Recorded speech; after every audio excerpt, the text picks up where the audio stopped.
Niining panahon nga ang putling ebanghelyo gihagit sa mga hiwi nga pagtulunan. Kinahanglan mo barug ang mga tinun-an ni Kristo sa pagpakigbisog sa paglaban sa pagtuo, nga makausa ug alang sa tanang panahong gihatag sa Dios ngadto sa iyang katawhan.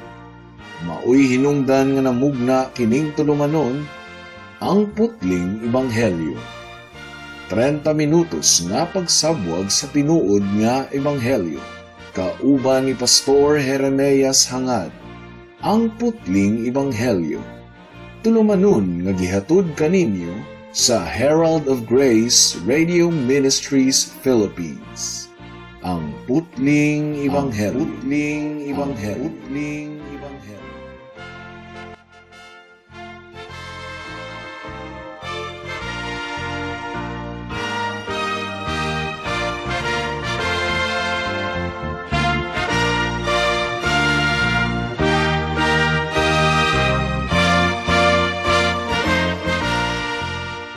Mayong hapon Mabinay, mayong hapon Negros Oriental, Negros Occidental, Guimaras, Dumaguete City, ug kutob sa tanang gidala sa Ginoo sa pagpaminaw niining atong programa nga giuluhan og ang putling ebanghelyo.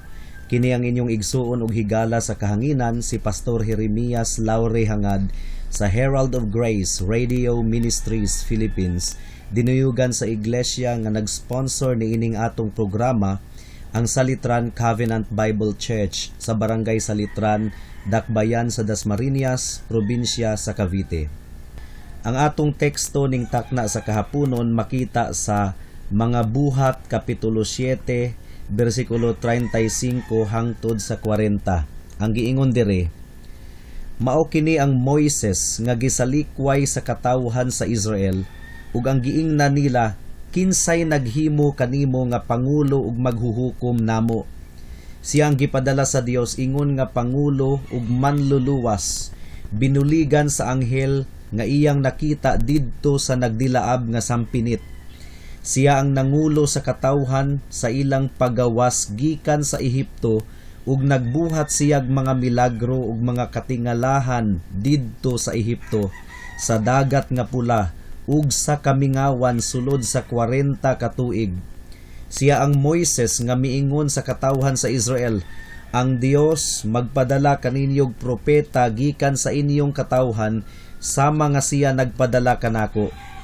Siya mao ang nag-uban sa katawhan sa Israel nga nagkatigom didto sa kamingawan. Didto siya uban sa atong mga katigulangan, ug sa anghel nga nakigsulti kaniya didto sa bukid sa Sinai, ug nadawat niya gikan sa Dios ang buhing mensahe aron ihatag kanato. Apan midumili ang atong mga katigulangan sa pagtuman kaniya. Ila siyang gisalikway ug nangandoy sila nga makabalik unta sa Ehipto. Miingon sila kang Aaron, buhati kamig mga Dios nga maoy mag-una kanamo, kay wala kami mahibalo unsa may nahitabo ni adtong Moises nga nagdala kanamo gikan sa Ehipto. Buhat Kapitulo 7 bersikulo 35 hangtod sa 40. Si Esteban ang namulong niining atong teksto, mga kahigalaan. Mao kini ang sinugdanan sa iyang punching blow ug bugat nga mga pulong batok sa mga Hudiyo nga nag-akusar kaniya nga iya kunong gipasipad-an ang balaod sa Dios ug si Moises nga iyang propeta. Apan niini nga depensa ni Esteban, makita nato nga gidayi gani hinuon niya si Moises, ingon nga bantugan nga sulugoon sa Dios. Apan baliktad hinuon, sumala sa pag-expose ni Esteban, ang mga Hudiyo di ay ang nagsalikway kang Moises ug nagyubit ug nagpasipala kaniya, pinaagi sa ilang nakaminos nga pangutana nga kinsay naghimo kanimo nga pangulo ug maghuhukom namo. Nahitabo kini ni adtong gibadlong ni Moises ang iyang duha ka mga kababayan nga mga Hudiyo nga nagsinumbagay. Giingnan niya sila nga, ayaw mo pag-away, mga kadugo baya mo. Of course, katong mga Hudiyo ha, wala tingali sila'y hint ni adtong taknaa nga si Moises di ay ang gitakda sa Dios nga ilang manluluwas gikan sa pagkaulipon sa Ehipto. Pero dili kini ang tinuod nga isyu diri. Ang tinuod nga isyu mga kaigalaan mao nga ilang giyubit o gipasipad-an ang tawo nga nagtul-id lamang sa ilang sala ug misulay sa pagpakig-uli o pag-reconcile sa ilang pag-away. Sa laktod nga pagkaistorya, ilang gipakigbatukan ang insakto ug maayo pinaagi sa pagdaot o pagdiskredit sa tawo nga nagpasiugda niini. Ug wala kini kalainan sa common nga madungga nato diri sa Pilipinas gikan sa mga tawo nga human nimo badlunga sa ilang mga sipyat ug mga sala, moingon hinuon nimo og unsa may labot nimo nako? Ikaw ang nagpakaon nako, ikaw ang nagbuhi nako. Mga kahigalaan, mao kini ang tinuod nga rason nganong ang mga tawo nagdumot sa Kristohanon nga simbahan.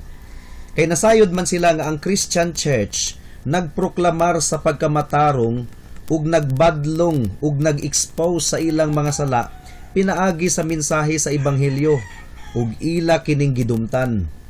Mao nga isip pa ni Malos, ginalutos nila ang iglesia ug naningkamot sila aron mahuyang ang impluwensya niini sa atong katilingban.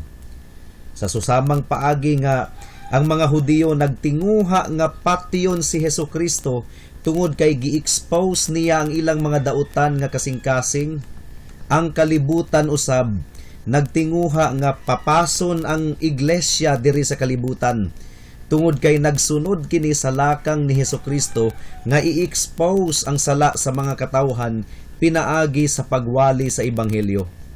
Kung mahimo palang unta nila nga i-exterminate ang Christian Church, dugay ra unta silang nagmalampuso niini.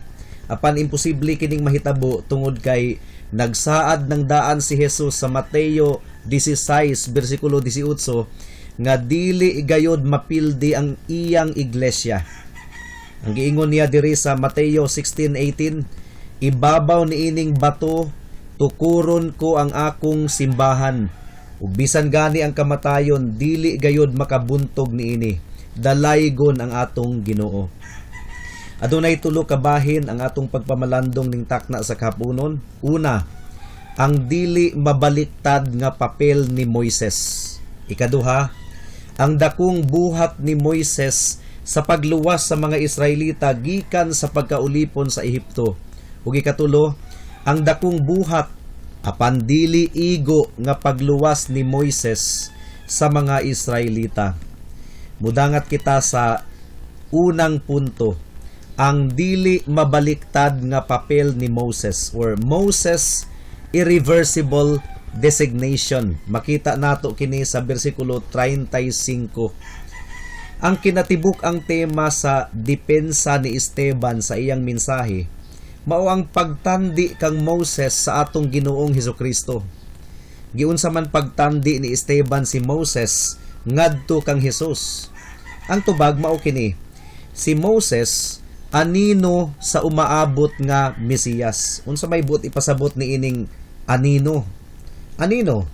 Ang mga panghitabo sa daang tugon anino lamang sa mga butang nga umaabot. For example, ang dugo sa mga karnero nga gihala didto sa altar sa templo anino lamang sa tinuod nga dugo ni Jesus nga gihala didto sa krus sa Kalbaryo alang sa kapasayloan sa tanang mga nagsalig kaniya. Mao nga ang pagsimba karon dili na ta magpadugo og mga hayop tungod kay anino lamang kadto miabot na ang tinuod nga dugo sa tinuod nga kordero sa Dios nga nagantos didto sa krus sa Kalbaryo, nagpaula sa iyang dugo, wala nay lain kundili ang atong Ginoong Hesukristo. So kadtong pagtubos ni Moses sa mga Israelita gikan sa pagkaulipon sa Ehipto, simbolo lamang kadto sa pagtubos ni Kristo sa iyang mga katawhan gikan sa pagkaulipon sa sala kang Satanas ug kondemnasyon sa balaod. Usbon ko, ang pagtubos ni Moses sa mga Egyptians anino lamang kadto sa pagtubos ni Kristo sa iyang mga katawhan. Sa susamang paagi nga si Moses gihatagan og misyon utahas sa Dios nga tigpataliwala tali sa Dios ug sa Israel, si Hesukristo usab mga kahigalaan gitahasan sa Dios nga tigpataliwala tali kaniya ug sa iyang mga katawhan. Unsa pa, sa susamang paagi nga gitamay si Moses sa iyang mga kababayan apan gihimo hinuon sa Dios nga ilang pangulo ug manluluwas gikan sa Ehipto, si Jesus usab bisan og gitamay sa mga Hudiyo gihimo hinuon sa Dios nga pangulo ug manluluwas. Gibayaw sa iyang trono isip hari ug manluluwas sa iyang mga katawhan. Karon atong tan-awon ang designasyon o papel ni Moises. Ang giingon sa atong teksto, gipadala siya sa Dios ingon nga parehong pangulo ug manluluwas. Usbon ko, pangulo ug manluluwas. Dili kini pwedeng baliktaron. Wala lang siya gitahasan sa Dios aron sa pagluwas sa iyang mga katawhan gikan sa pagkaulipon sa Ehipto, kundili aron usab nga magdumala kanila o mangulo kanila pagkahuman niini. Pero kadali lang, nangulo si Moses pagkahuman lamang sa iyang pagluwas sa mga Israelita gikan sa Ehipto? Dili, mga kaigsuunan, dili gayod. Hinaot nga dili kita masipyat niini sa pagsabot. Ang tinuod, mga kahigalaan, mao nga ang autoridad ni Moses ingon nga ruler o pangulo na establisar na didto pa lang sa Ehipto, sa wala pa niya sila mapagawas gikan sa pagkaulipon. Iyan ang gidumalaan ang mga katawhan sa Dios. Gihatagan niya sila og mga sugo ug pahimangno sa ngalan sa Dios sa wala pa sila makagawas gikan sa Ehipto. Mao nga dako kayong sipyat kung baliktaro nato ang papel ni Moises ingon nga una manluluwas ug ikaduha pangulo. Dili gayod, mga kaigsuunan. Ang papel ni Moses dili pwedeng baliktaron. Una sa tanan si Moses pangulo ug ikaduha manluluwas. Nangulo na siyang daan didto sa Ehipto pa lang, dayon iyang giluwas ang mga Israelita gikan sa pagkaulipon sa Ehipto. Pangulo ug manluluwas. Dili manluluwas ug pangulo, dili pwedeng baliktaron. Specific gayod ang pagkasunod-sunod niini. Ug hinaot nga makita nato kini, ingon nga hingpit nga anino sa awtoridad nga gi-exercise ni Hesukristo sa tanan niyang mga katawhan. Ang anak sa Dios, una sa tanan, mao ang atong ruler o pangulo o Dios. Ug ikaduha, siya ang atong manluluwas.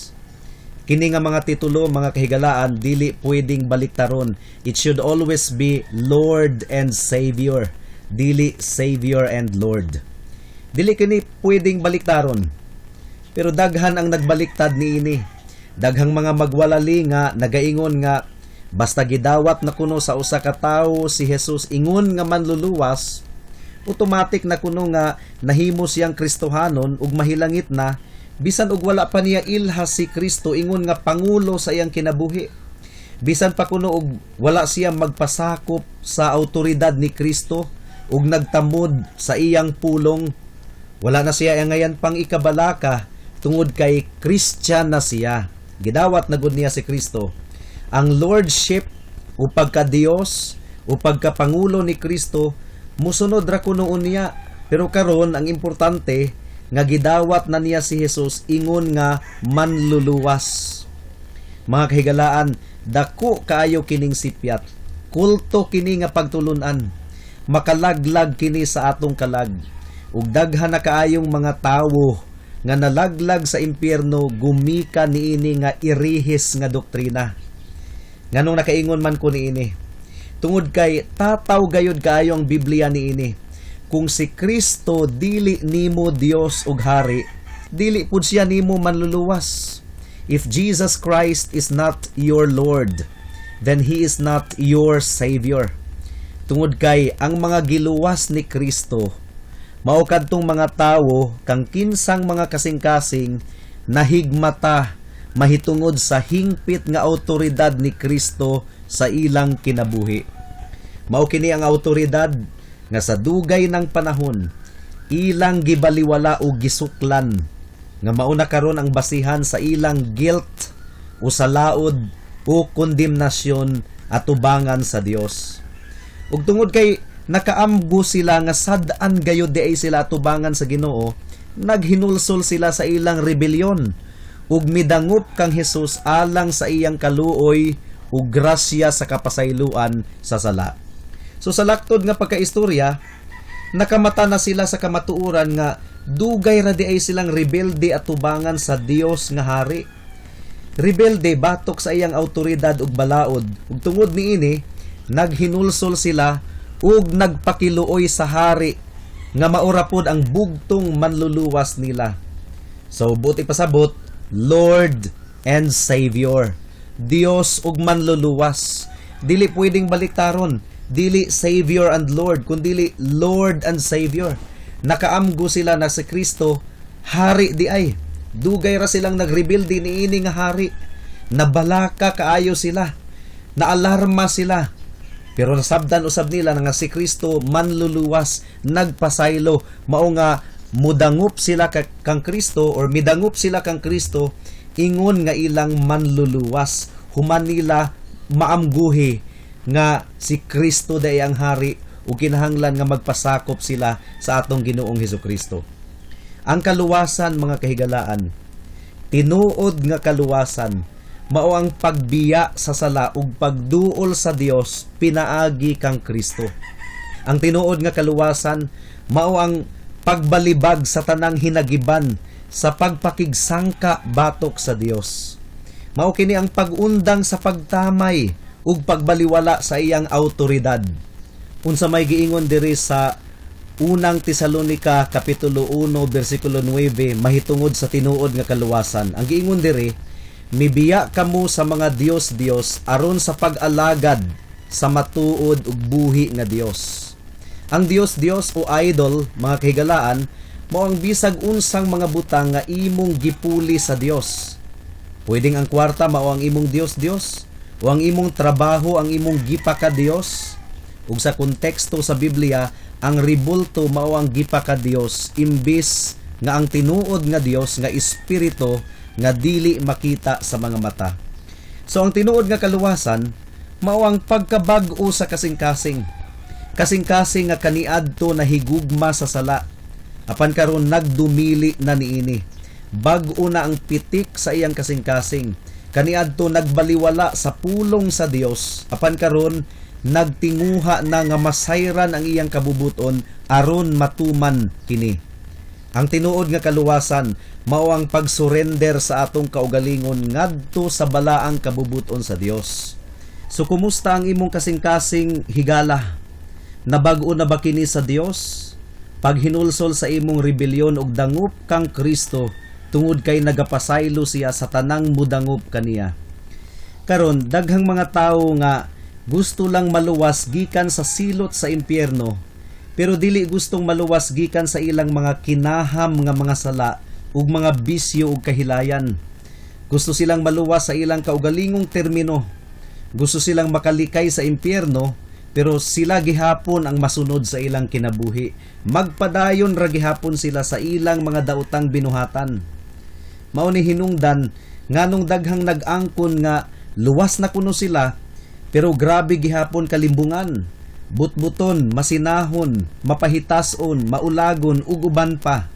Kini tungod kay gidawat kuno nila si Kristo ingon nga manluluwas lamang gikan sa impyerno, apan dili ingon nga Dios ug hari sa ilang kinabuhi kang kinsa sila magpasakop. Jesus Christ is only their Savior but not their Lord. Pero dili ka na ang termino sa tinuod nga kaluwasan nga gihatag sa Dios. Ang termino sa Dios mao kining giingon sa Isaias kapitulo 55 bersikulo 7 nga nagaingon, pabiyaa ang mga dautan sa ilang mga sala ug ipasalikway sa mga makasasala ang ilang mga daotang hunahuna. Ug ang giingon ni Jesus sa Lucas kapitulo 14 bersikulo 33, sa samang pagkaagi, walay bisan kinsa kaninyo nga mahimong akong tinun-an, gawas kun iyang biyaan ang tanan nga anaa kaniya.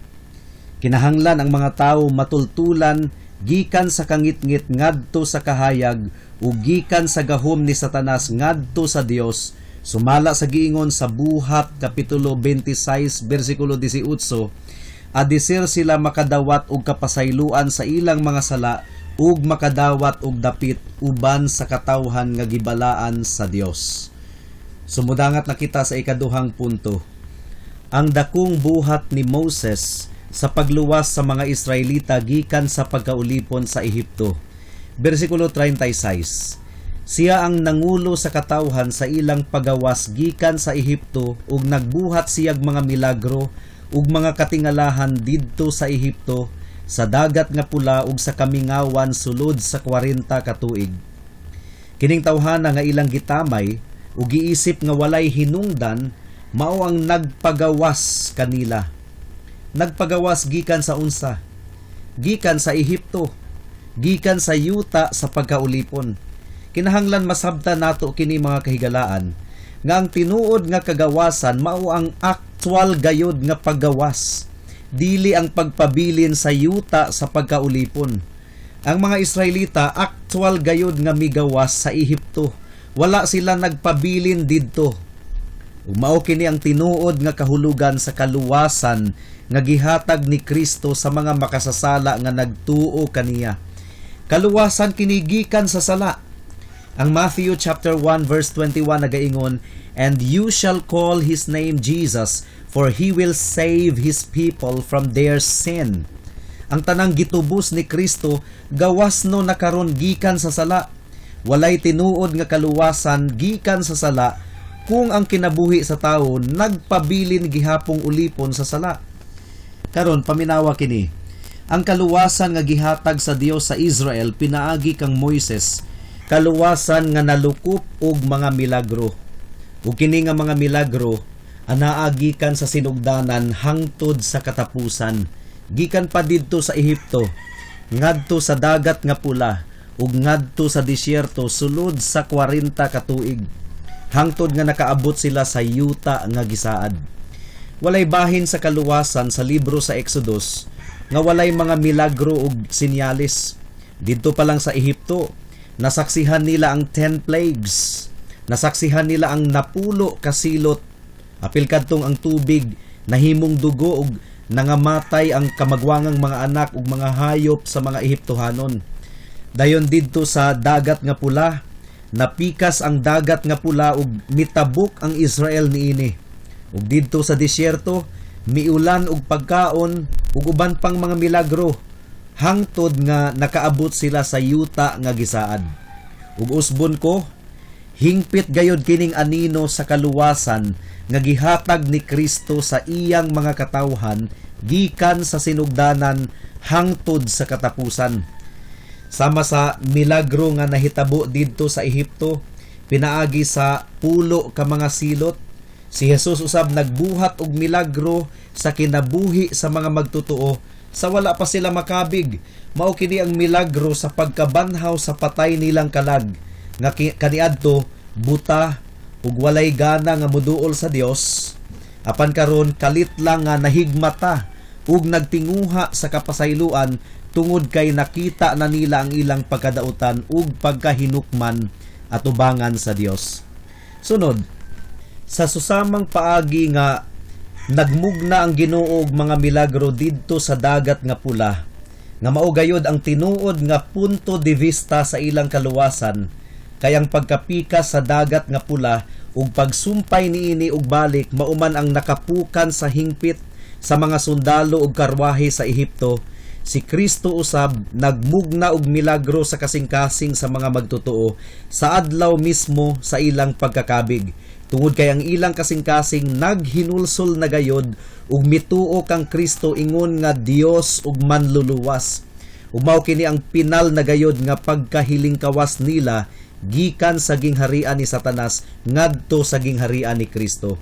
Ug sa katapusan, sa susamang paagi nga ang Dios nagmugna og mga milagro didto sa disyerto sulod sa 40 ka tuig, hangtod nga ang iyang mga katawhan nahimong putli og hinog na nga mosulod sa yuta nga gisaad. Si Kristo usab nagmugna og mga milagro sa kinabuhi sa iyang mga katawhan dinhi sa kalibutan, samtang nagpaabot sila sa pagbalik sa Ginoo hangtod nga mahimo silang putli ug hinog alang sa kahimayaan. Kinaanglan nga iluhon sa mga Kristohanon ang dagkong mga butang nga gihimo sa Dios sa ilang kinabuhi from beginning to end. Mudangat na kita sa ikatulong punto. Ang dakong buhat apan dili igo nga pagluwas ni Moses sa mga Israelita. Dako gayud kadto nga kaluwasan, puno sa mga milagro. Apan dili gayud kadto igo aron matawag nato nga hingpit nga kaluwasan. Kay ngano man, ang giingon sa verse 39, apan midumili ang atong mga katigulangan sa pagtuman kaniya. Ila siyang gisalikway ug nangandoy sila nga makabalik unta sa Ehipto. Mao kini ang dako kaayong kalainan sa matang sa kaluwasan nga gihatag ni Moises sa mga Israelita ug sa matang sa kaluwasan nga gihatag ni Kristo sa iyang mga piniling katawhan sa tanang kapanahunan. Ang kaluwasan nga gihatag ni Moises, pisikal lamang nga kaluwasan. Pisikal lang silang nakagawas sa Ehipto, apan ang ilang kasing-kasing nagpabilin didto sa Ehipto. Mao kadto hinungdan nganong dili sila willing nga musunod kang Moises, apan ila siyang gisalikway ug nangandoy sa ilang kasing-kasing nga makabalik unta sa Ehipto. Apan mga kahigalaan, ang kaluwasan nga gihatag ni Kristo labaw gayod sa kaluwasan nga gihatag ni Moises. Una, gisiguro ni Jesus nga ang mga giluwas niya nahatagan og bag-o nga kasing-kasing ug bag-o nga espiritu sa ilang kinasuluran. Gisiguro ni Jesus nga ang iyang balaod nasulat sa ilang mga kasing-kasing ug hunahuna ug dili lamang sa tapyas nga bato. Ug gihimo niya sila nga bag-ong mga binuhat, ikaduhang Korinto 5:17, nga adunay mga bag-ong tinguha ug bag-ong mga kinaham. Kaniadto kasalanan apan karon pagkabalaan diha kang Kristo. Ang tinuod nga mga luwas dili gayod gustong mubalik pa sa kalibutan. Apan nagpadayon sila taliwala sa kapit o sa agianan ug sa pagsulay ug pag-atake ni Satanas, nagpadayon gihapon sila sa pagsunod sa Dios. Ang kaluwasan ni Moses, pisikal lamang nga kaluwasan gikan sa yuta sa Ehipto. Apan ang kaluwasan ni Kristo, parehong pisikal nga kaluwasan ug kaluwasan sa ilang kasing-kasing gikan sa paghigugma sa sala. Salvation from the love of sin. Kumusta higala? Luwas ka na ba? Basin ug ang kaluwasan nimo pisikal lang. Pisikal ka lang nga nakita sa simbahan, pero ang imong kasing-kasing dili tinuod nga anaa sa Ginoo. Make no mistake upon this point, my dear friends. Ang tinuod nga kaluwasan aduna gayoy bug-at nga ebidensya. Milagroso kini. It is a miracle of grace. Bag-o nga kinabuhi ug kasing-kasing ang pruweba niini. Daghan ang mga tawo nga muangkon nga luwas kuno sila, apan ang ilang kinabuhi ug kasing-kasing sukwahi sa giangkon sa ilang mga ngabil. Sila gihapon ang nagdumala sa ilang kaugalingon ug wala gihapon nila giila si Kristo ingon nga hari. Ingon ini ba ang imong kahimtang higala? Paghinulsol sa imong mga sala. Ang milagro sa kaluwasan ni Kristo mao nga ang lawless rebel mahimong loyal subject. Adunay bag-ong kasing-kasing nga nagdumot na sa sala nga kanhi iyang gihigugma. Mao ba kini ang imong kahimtang higala? Mao gayud kini. Kung imong gidawat si Kristo una sa tanan isip Dios, hari ug manluluwas. Apan ang pagdawat ni Kristo ingon nga Dios ug hari, imposible gayod kung kabubuton lamang sa tawo ang saligan. Kung pasagdan siya sa iyang kaugalingon, dili gayod siya ganahan nga magpasakop sa Dios. Kinahanglan nga adunay supernatural nga kabag-uhan sa iyang kasing-kasing aron niya tinguhaon nga si Kristo ang mulingkod sa trono sa iyang kinabuhi. Ang Dios lamang ang makabuhat niini nga kabag-uhan. Mao nga dangop sa Dios, samtang makaplagan mo pa siya, duol kaniya ug dili kaniya isalikway. Mga higala, posible nga dugay ka nang miangkon nga ikaw Kristohanon ug sinsiro pud ikaw sa imong pag-angkon. Apan kung gigamit sa Dios kining pagpamalandong nato karon, aron ipakita kanimo nga dili gayo di ay tinuod nga gidawat nimo si Kristo ingon nga Dios ug hari ug manluluwas. Kung karon na-realize nimo nga ikaw pa dae gihapon ang imong gisunod ug dili pa si Kristo, hinaot nga iluhod nimo ang imong mga tuhod ug isugid nimo sa Dios ang imong pagkarebelde ug mangayo kaniya nga mubag-o kanimo aron ikaw mahimong iyang loyal nga ulipon sa buhat ug sa kamatuoran. Dangop kaniya, dili kaniya balibaran, maluluyon ang Dios, andam siya nga muluwas kang bisan kinsa nga muduol kaniya. Amen.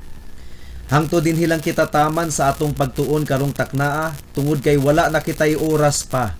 Ako kamong padayon nga giimbitar sa pagpaminaw niining atong programa sa matag Miyerkules alas 6 hangtod sa alas 6:30 sa hapon dinhi sa Power 102.1 RFM. Daghang salamat. Alang sa dugang nga mga pangutana, mahimong mo text kang Pastor Jeremias hangad sa 0935 744 3030.